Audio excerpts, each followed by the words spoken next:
ताऊ ताइया ने, काका काकिया ने, छोटे बड़े भाण भाइया ने, सारे प्रदेशवासियों ने मेरी तरफ से हाथ जोड़कर राम राम। मैं नवीन यादव थारा स्वागत करूंगा आज के हरियाणा की खबर में।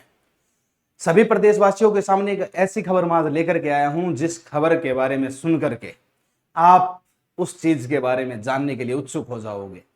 जी हां, हम बात करेंगे कार्गो से रिलेटेड। क्या है कार्गो?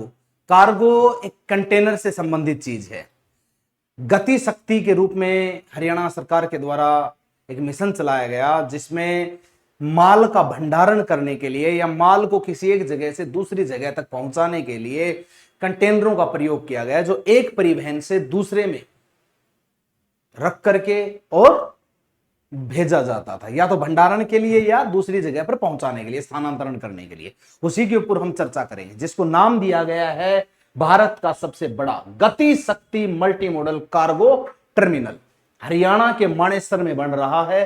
क्या है इसकी कहानी, जिस पर मैं आपको लेकर के चलता हूं। आइए सुनिए मेरी जुबानी। सबसे पहली बात, ये चर्चा में क्यों है? चर्चा में रहने के पीछे का कारण है भारत के सबसे बड़ी गति शक्ति मॉडल कार्गो टर्मिनल का हरियाणा के मानेसर में उद्घाटन किया गया है। हरियाणा का मानेसर एक पुलिस जिला है जो गुड़गांव जिले के अंतर्गत आता है। ठीक है। उन्नत माल ढुलाई संपर्क, यह टर्मिनल मारुति के मानेसर और गुरुग्राम संयंत्रों से आने वाले वाहनों को 380 भारतीय शहरों के 17 वितरण केंद्रों से जोड़ेगा।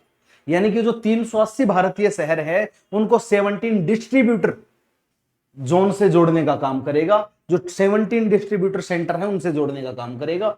यह गुजरात के पीपावाव और मुंद्रा जैसे प्रमुख निर्यात बंदरगाहों से भी जुड़ेगा। इसका कनेक्शन गुजरात के पीपावाव और मुंद्रा जैसे बंदरगाहों से भी मिलेगा। टर्मिनल के बारे में अगर मैं कुछ महत्वपूर्ण बिंदु रखूं तो देखिए, इसे प्रधानमंत्री गति शक्ति राष्ट्रीय मास्टर प्लान के तहत विकसित किया गया है। प्रधानमंत्री ने गति शक्ति मास्टर प्लान तैयार किया, उसके तहत इसे डेवलप किया गया। क्या है गति शक्ति मास्टर प्लान, उसके ऊपर भी हम चर्चा करेंगे। टर्मिनल का उद्देश्य मल्टी मॉडल कनेक्टिविटी को मजबूत करना, देश भर में माल ढुलाई को सुचारू बनाना और हरियाणा को एक प्रमुख ऑटोमोबाइल विनिर्माण केंद्र के रूप में विकसित करना। यह हरियाणा रेल अवसंरचना विकास निगम लिमिटेड HRIDC, हरियाणा राज्य औद्योगिक एवं अवसंरचना विकास निगम लिमिटेड HSIIDC और गुरुग्राम महानगर विकास प्राधिकरण GMDA का संयुक्त उपक्रम है। इसमें तीनों को मिलाया गया है, HRIDC को, HSIIDC को, GMDA को, इन तीनों को मिला दिया गया है। मिलाकर के संयुक्त रूप से ये उपक्रम चलाया गया है और कॉमनली ये चीजें बनाई गई है। ठीक। ऑटोमोबाइल क्षेत्र को समर्थन मिलेगा। जो स्वतः प्रचालित जो क्षेत्र हैं, ऑटोमोबाइल जो क्षेत्र है, उनको समर्थन मिलेगा। हरियाणा में भारत के लगभग 50% करों का निर्माण होता है। मारुति संयंत्र में HRIDC द्वारा निर्मित आंतरिक रेलवे साइडिंग राज्य की कारोबार करने में सरलता, इसकी प्रतिबद्धता को दर्शाती है। जो मारुति संयंत्र में HRIDC के द्वारा जो रेल साइडिंग बनाई जाती है उसके कारोबार में सफलता की प्रतिबद्धता को दर्शाने का काम करती है। पहली कार्गो ट्रेन, पहली जो कार्गो ट्रेन है जो कंटेनर्स को लेकर के चलेगी, वो टर्मिनल से पहली मालगाड़ी को रवाना किया गया है।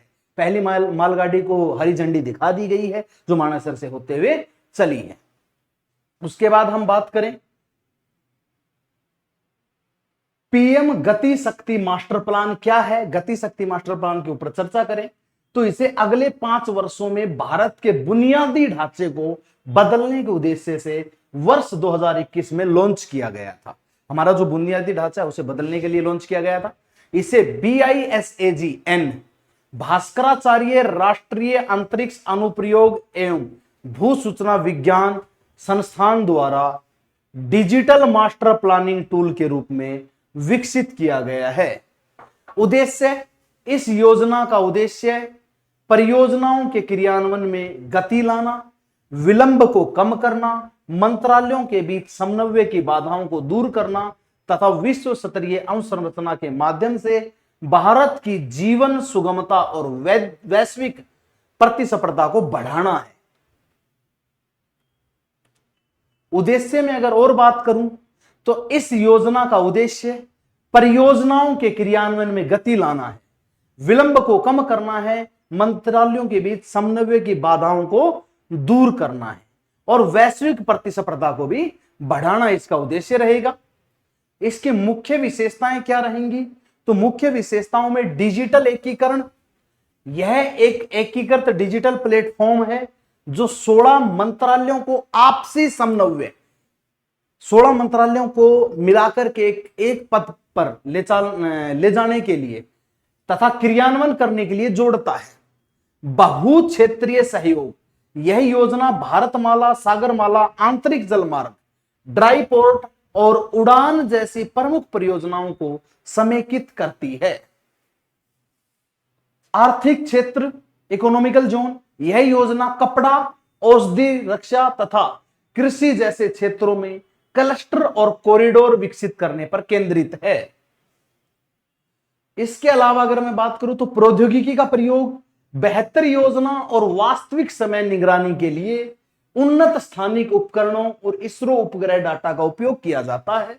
मुख्य प्रेरक क्षेत्र अगर मैं बात करूं तो इस योजना को 7 प्रमुख क्षेत्रों से संचालित किया गया है, जिन्हें ऊर्जा, सूचना प्रौद्योगिकी, जल, सीवरेज तथा सामाजिक अवसंरचना का समर्थन प्राप्त होता है ताकि समन्वित लॉजिस्टिक और संपर्क प्रणाली को मजबूत किया जा सके। लॉजिस्टिक प्रणाली को मजबूत करने का इसका उद्देश्य रहेगा। आधार स्तंभ क्या रहेगा इसका? पीएम गति शक्ति के 6 आधार स्तंभ हैं। पहला है व्यापकता, उसको व्यापक स्तर तक फैलाना। दूसरा है प्राथमिकता यानी कि प्रायोरिटी, फिर है अनुकूलन, फिर है समन्वय, फिर है विश्लेषणात्मक क्षमता और गतिशील निगरानी। यह है इस योजना का उद्देश्य। ठीक है, तो ये कार्गो टर्मिनल जो शुरू किया जा रहा है गति शक्ति के तहत, जो हरियाणा के मानेसर में, तो इसका मतलब है हमारे बुनियादी ढांचे को मजबूत करना, जिससे बहुत सारे लोगों को फायदा होगा, लोकल के लोगों को भी रोजगार मिलेगा। क्योंकि कोई भी चीज किसी भी क्षेत्र में जब स्थापित होती है तो रोजगार बनने के अवसर भी उतने ही ज्यादा और व्यापक हो जाते हैं। और गुरुग्राम क्षेत्र को तो वैसे ही रोजगार का हब कहा जाता है, क्योंकि भारत का डिजिटल जोन गुरुग्राम क्षेत्र एक विख्यात क्षेत्र के रूप में जाना जाता है, आईटी हब बोला जाता है और बहुत सारी कंपनियां वहां पर हैं। तो उसी प्रकार से कार्गो टर्मिनल को गति शक्ति के तहत वहां पर स्थापित किया गया है, क्योंकि ट्रांसपोर्टेशन की भी दिक्कत वहां पर नहीं है और कनेक्टिविटी भी बहुत अच्छे से बनाई जा सकती है। इसी के साथ मैं नवीन यादव आप लोगों से विदा चाहता हूं। जय हिंद, जय भारत।